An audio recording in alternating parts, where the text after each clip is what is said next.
The glass of wine hit me square in the face. Red liquid ran down my chin, cold, like someone had dumped a bucket of ice water on me. Dozens of eyes locked on me. The only sound left was the glass rolling across the table, clinking against porcelain, then shattering. The whole fancy restaurant went dead silent. People waited for me to explode, to yell, to make a scene. But what I did was walk toward her. I stepped past the spilled wine on the floor, past the smell of grilled meat and expensive liquor still hanging in the air.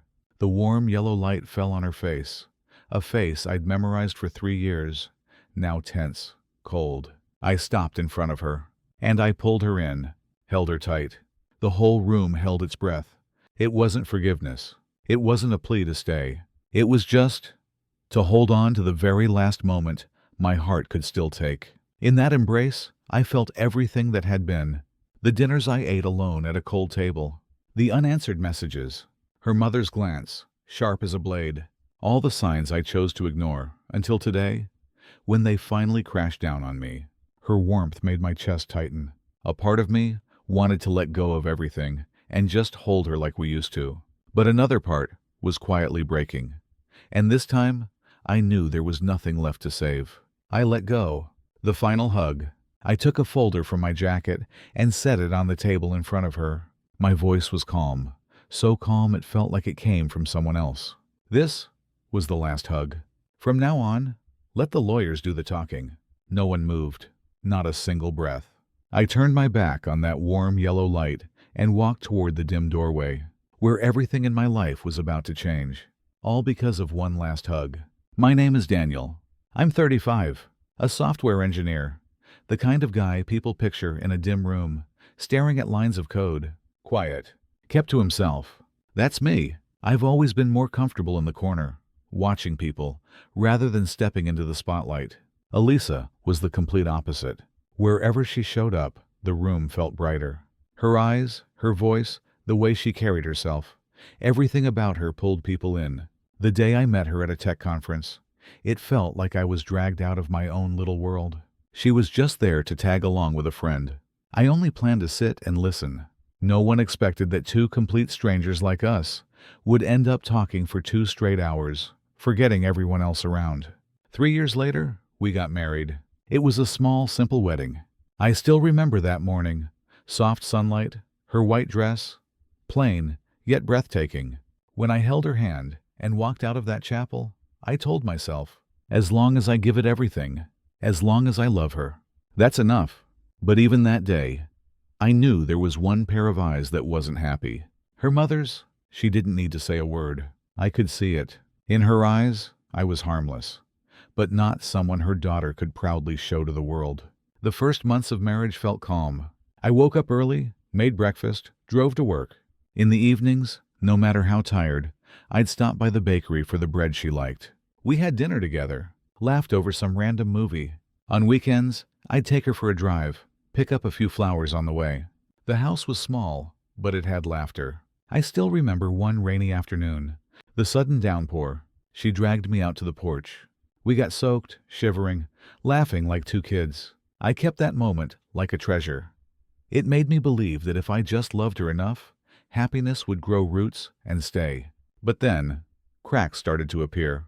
At first, it was dinners. I'd set the table, wait until the kitchen lights went off. The food went cold, then quietly put everything away. The chair across from me stayed empty. I'd turn on the TV just to drown out the silence. Then came the texts. She used to text me about the smallest things. Don't forget the milk. Pick me up this afternoon. Now all I got was, go ahead and eat. Don't wait. I started to feel like I was sitting in my own home, but somehow lost in a place I didn't know. And every time I saw her mom, her words chipped away at me. Daniel, my daughter is still young, full of life. Do you ever think, if you can really give her the life she wants, a man has to be strong enough to make a woman proud to stand beside him? You know what I mean, right? I smiled. I nodded and stayed silent. I thought, if I just kept trying, if I just swallowed it all and held on, things would be fine. But I was wrong. Because one day, just one little piece of paper shattered the only thing I thought I could count on. That day, the house was so quiet. I could hear the ticking of the clock. Every second. I stayed home, cleaning out the closet. She said she'd be at the spa with a friend back at night. Her side of the closet was always packed. Purses, dresses. I just wanted to fold things up, make it less of a mess. But when I pushed a red dress aside, my hand touched a thin envelope. A receipt. Fine dining restaurant. The number at the bottom, almost half of my monthly salary. And on the corner, a note in pen. For two, this Saturday. I froze. Right then, the room felt smaller. I could hear my own heartbeat, loud and fast, like one deep breath would tear the paper in my hands. 2 people, Saturday, and I had no idea about this dinner. I put the envelope back, closed the closet, but from that day, it was like a needle stuck in my head, poking nonstop. A few days later, I carried her laptop into her study. Her phone lit up. The message on the screen said, "Don't forget this weekend. Don't keep me waiting." The sender's name was just R. I froze. Didn't touch the phone. One short text. And suddenly the whole house felt heavy. Even the ceiling fan sounded like thunder in my head. That night, I sat in the living room with no lights on. The TV was on, but I couldn't watch. Outside, the rain tapped on the glass, each drop pounding like my own chest. From that day, I started noticing everything. She came home late. Different perfume. Sometimes, even a faint smell of cigarettes on her clothes. Whenever I asked, she brushed it off with a smile. Just work. Don't worry.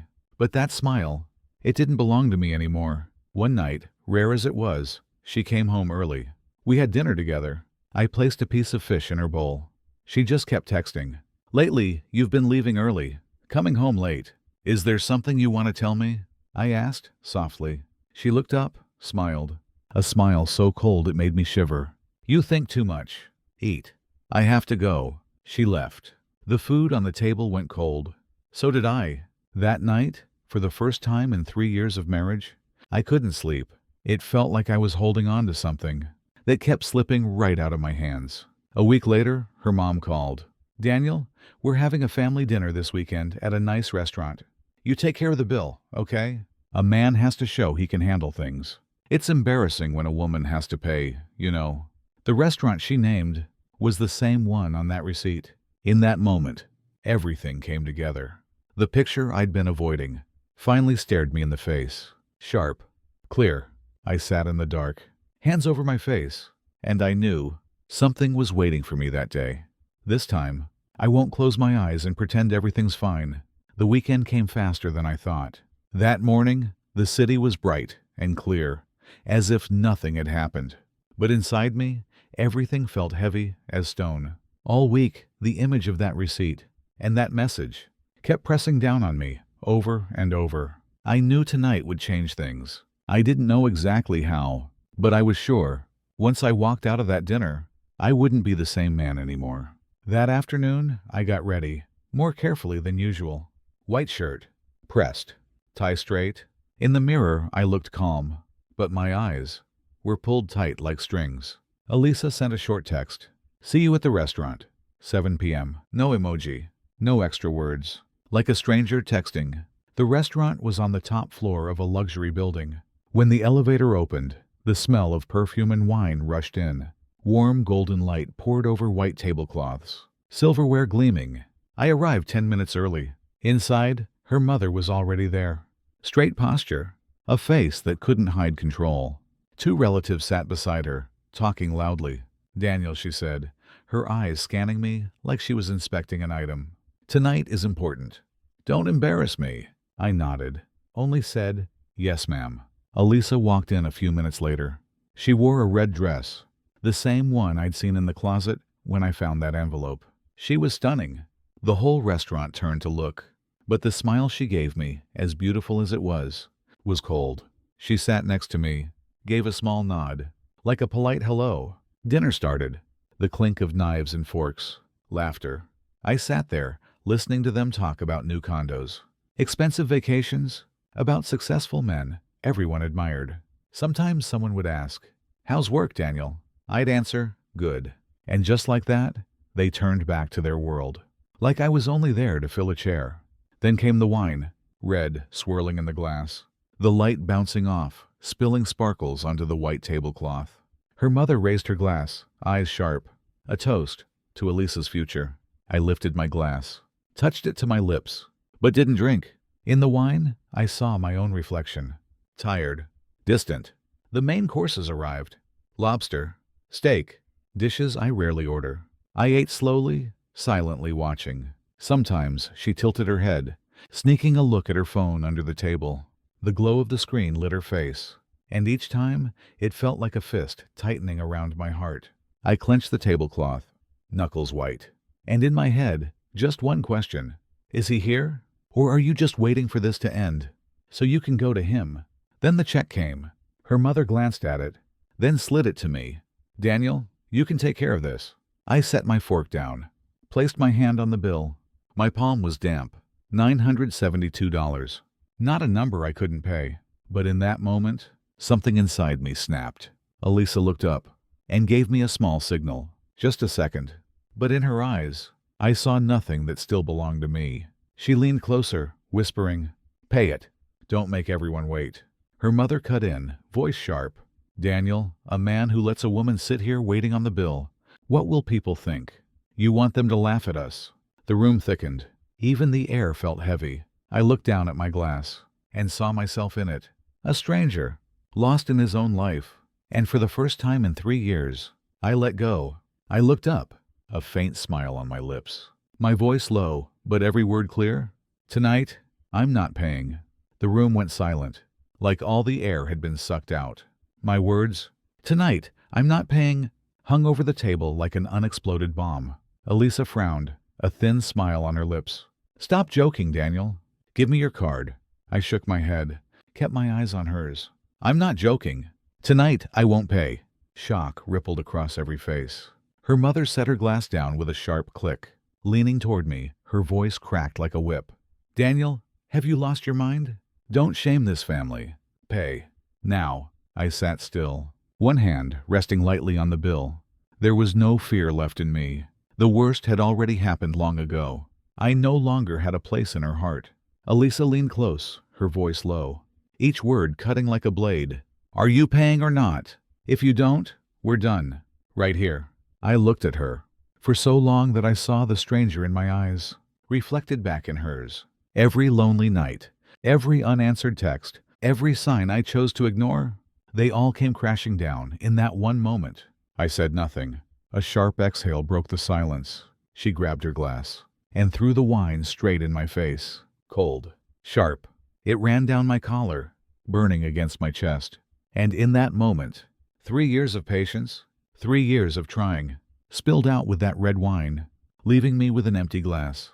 The whole restaurant froze. Even the piano stopped mid-note.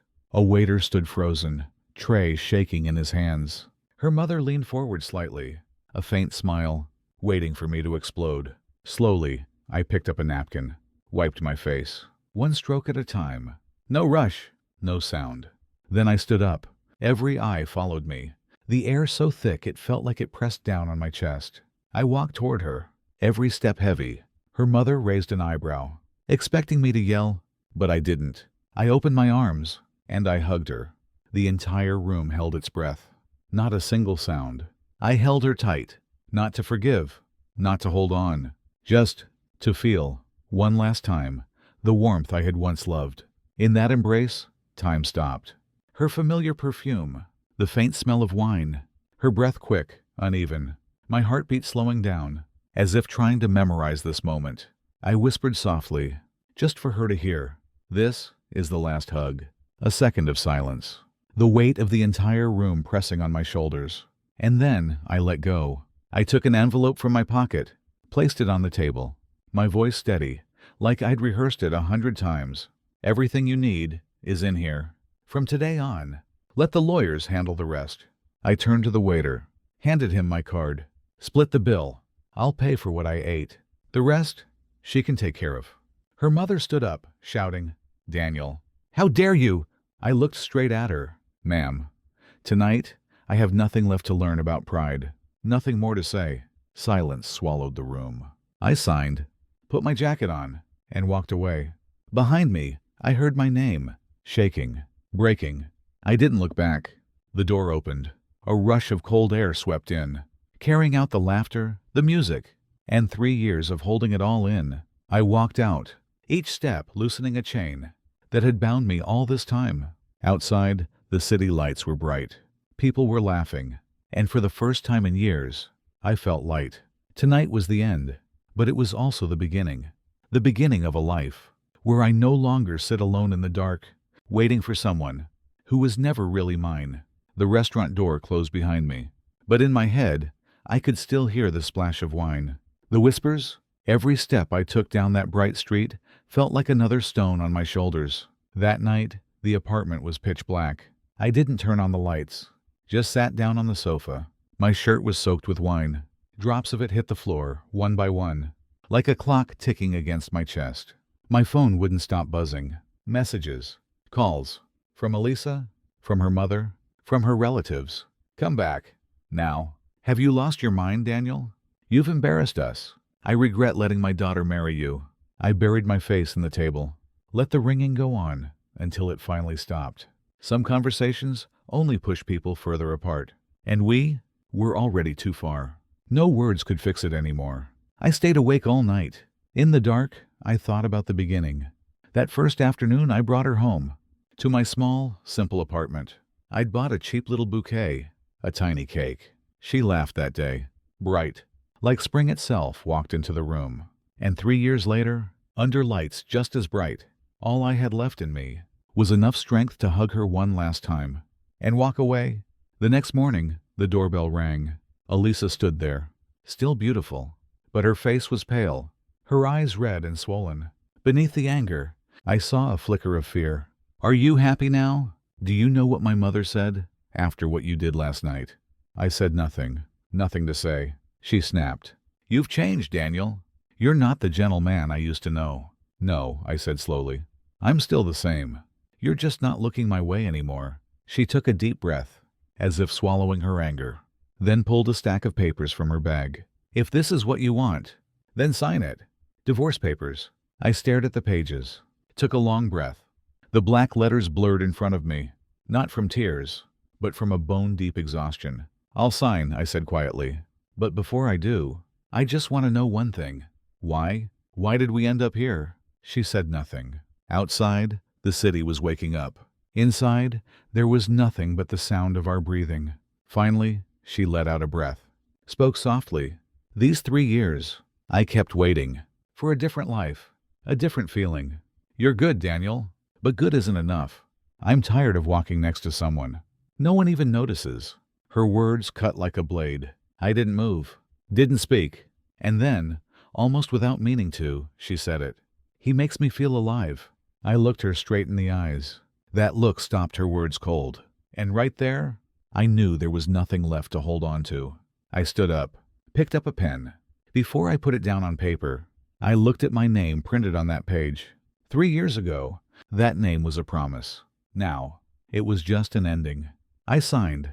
The pen shook, but the line was firm. I slid the papers back to her, my voice calm, but coming from somewhere far away. I'll sign, and I'll step out of this story, so you can find whatever it is you're looking for. She lowered her head. A tear fell, and blurred the edge of my signature. Elisa stood there, clutching the papers, for a long time. Then she turned and left.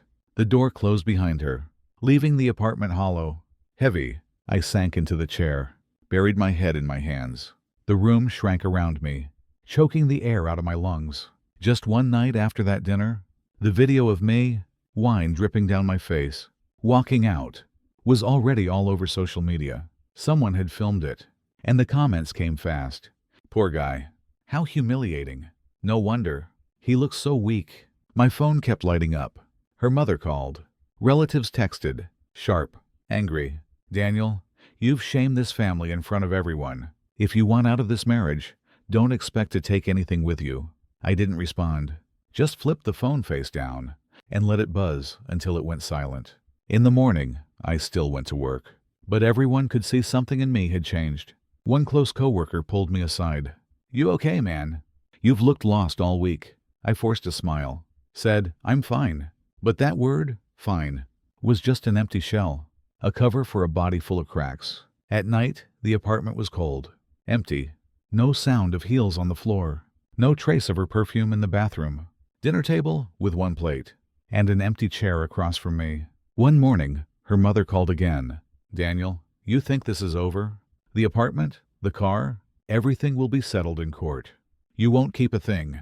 I answered calmly, "The house and the car are in her name. I won't keep anything." Silence for a few seconds. Then her voice cold. "You'll regret this. You'll never find someone like her again," I said softly. "Maybe, but at least this time, I get to keep what I don't want to lose anymore. Myself." I hung up. Outside, the city was bathed in morning light. For the first time, just thinking of her mother no longer scared me. I started running to shake off the weight in my head. Some nights, I ran all the way to the park, stopped under a tree, breathing hard, crying like a child. But those tears pulled me out of the hole I'd been sinking in. The next day, I ran again. The day after, I learned to cook a new dish. I went to the gym, learned to breathe deep, to stand tall, not to prove anything to anyone, just to remind myself, even if I lose someone, I still have myself to hold on to. One night, while cleaning a drawer, I found my wedding ring. I picked it up. Cold, heavy, a perfect circle, empty inside. I put it down, took a blank sheet of paper, and wrote, "I don't regret loving you. What I regret is not realizing sooner that loving someone doesn't mean losing myself just to keep them." I folded the note, put it back in the drawer, didn't send it. Some things only need to be said to yourself. That night, just as I turned off the lights, my phone lit up. A text from an unknown number. "Thank you for setting her free." I stared at the screen. My hands trembled. But in the end, I just deleted it. No reply. I didn't need to know who it was. I put the phone down, and for the first time in months, I slept deep, dreamless. 3 months after signing the divorce papers, life seemed to fall back into its routine. Morning runs, quiet evenings alone with a book and a cup of coffee. I started to get used to the silence, almost believed I was far enough from the past. And then, on a Saturday afternoon, at a crowded intersection, everything shattered. I heard a voice behind me. Familiar? So familiar it made my skin prickle. I tried to walk faster, but that voice came closer, clearer. I turned around, and time stopped. Elisa, hair tied back, a thin, pale face, dark circles under her eyes. Next to her, a man, his hand on her back, light, but claiming, I knew instantly, the same name she almost said that night, but swallowed back. Our eyes met, just for a moment, long enough to make the noise of the traffic disappear. Her lips trembled, as if to say something. Then the light turned green. The crowd pushed me forward.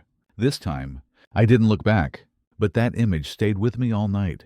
A few days later, the doorbell rang.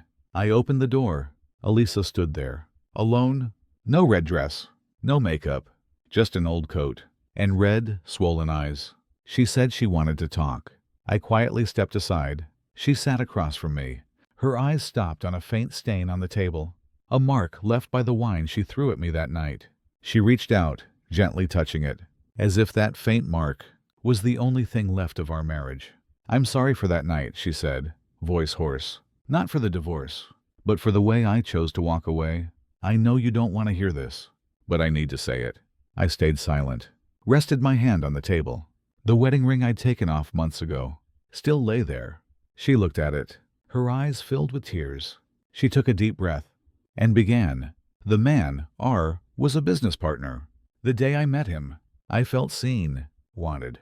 He said the things. I had been waiting 3 years to hear from you.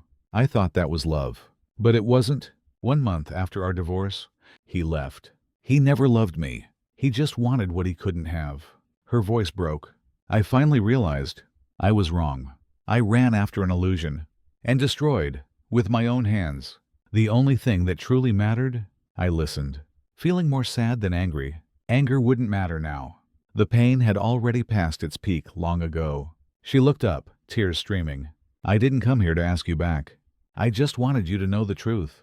That night, when you hugged me in the restaurant, I was scared, not of you, of myself. Because for the first time, I realized what I was losing, something I would never get back." A single tear fell, landing exactly on the old wine stain. I asked quietly, "Why didn't you say this sooner?" She gave a faint, trembling smile. Because by the time I understood, it was already too late. If, that night, you had held me just a little longer, maybe everything would have been different. I sat still. Her words echoed in my head like a soft explosion. If that night, you had held me a little longer. Just one sentence, but it tore apart the thin layer of peace I'd spent 3 months trying to stitch back together. For a moment, it felt like a hand was squeezing my heart. I pictured that night again. If I had held her longer, would it have changed anything? And almost instantly, another voice whispered, "What's already cracked? Even if you pull it back together, will break again." The room was silent, only the wind slipping through the door frame, and the tick, tick, tick of the clock. Elisa wiped away a tear, then leaned back, her narrow shoulders trembling. "I'm not asking you to come back," she said again, slowly, her voice raw. "I know you've already gone too far to turn back. It's just, if I could do it again, I wouldn't leave like that. I wouldn't stand in front of you and throw everything away, just to protect some empty pride." I let out a breath, said quietly, "Some cracks, Elisa. No matter how you patch them, they'll always show." I looked straight into her eyes. "I'll listen to you tonight, all of it. Then I'll carry it away. After tonight, there's nothing left between us." She nodded, her hands clasped tight together, her voice breaking. "These 3 years, for the first time I finally see how you loved me in a way no one else ever could. And I realized it far too late." Her eyes filled again. She stood, took a few slow steps toward me, stopped. Just a few feet away, her hand lifted slightly, like she wanted to touch me. I looked at that hand and stepped back. No words needed. We both knew that distance would never close again. Her hand dropped, her face blurred in the dim light, her voice barely a breath. "Daniel, I'm sorry. And thank you. I'm not asking for forgiveness. Just keep that last hug. It's the only thing left." I didn't turn around, just gave a slight nod. After a long moment, I heard the door open, close. Her footsteps faded down the hallway, and the apartment sank back into silence. But this time, it wasn't just me in that silence. There was an empty space, cold and wide, swallowing the room whole. I turned to the table, looked at the faint stain where her tear had fallen, blending into the old wine mark. I picked up my wedding ring, turned it in my hand. Cold, heavy, a perfect circle, empty inside. Then I set it down, back in its place, not to wear again, but to remind myself that everything ended here. That night, for the first time in a long time, I slept peacefully, not because I'd stopped loving her, but because at last, I'd learned to love myself. The next morning, I ran farther than usual. When I came back, the early light poured into the apartment, falling across the old table. The wine stain, the tear stain, still there, but to me, they no longer looked like the marks of failure. They were proof that I had loved, with everything I had, and had finally let go. After that night, my life seemed to fall quiet again. No messages, no calls. Everything around me, still as a lake after the rain. But deep down, I knew this was only the calm before another wave. The first wave came sooner than I thought. One morning, as I was tying my shoes for work, the doorbell rang, sharp, insistent.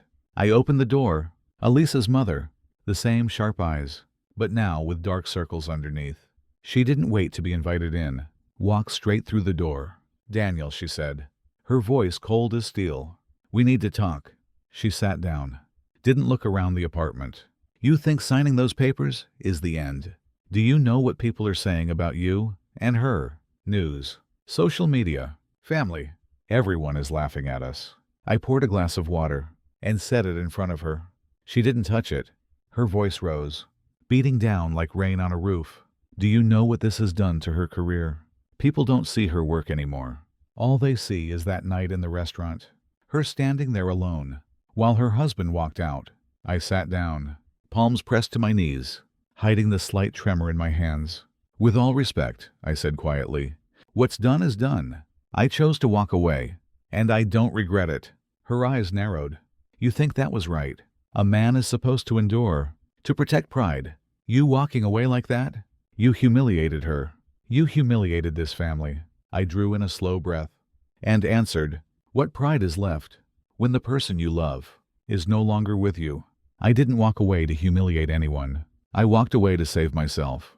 Those words stopped her, just for a moment, and for the first time, her voice dropped. Daniel, as much as I hate what you did, I don't want to see her like this. Do you even know how much she's suffering? I looked at her. Behind all the anger, I saw something I hadn't before. Grief, not just mine. Hers too. I still care, I said, my voice rough. But caring doesn't mean going back. Some things, once broken, can never be made whole again. The room fell silent. She stared at me for a long time, as if there was more she wanted to say. But instead, she stood. Fine, she said. Then there's nothing left for us to talk about. The door closed behind her. Her footsteps faded down the hallway. I stayed where I was, my hands gripping the pillow on my lap, breathing hard, without even noticing. Days passed. The phone still rang, but less and less. And just like that, our story got buried under newer headlines. Only I was left, sitting in the apartment every night, staring into the mirror. A thinner face, deeper eyes. But in those eyes, something new. Clarity. One morning, I signed up for a photography class. I don't know why. Maybe I wanted to see the world differently. The first time I held a camera, the lens felt heavy in my hands. But when I looked through it, the city opened wide, bigger than these four walls. And for a moment, I felt small, but alive. That afternoon, I wandered into a park, lifting my camera toward a row of trees, and froze. At the far end of the frame, a face. The man from the intersection. I lowered the camera. My heart pounded, slow and heavy. I thought I was ready, but the moment our eyes met, I realized I wasn't. He stood a few steps away. When he saw me, he paused. Gone was the absolute confidence he carried at the intersection that day.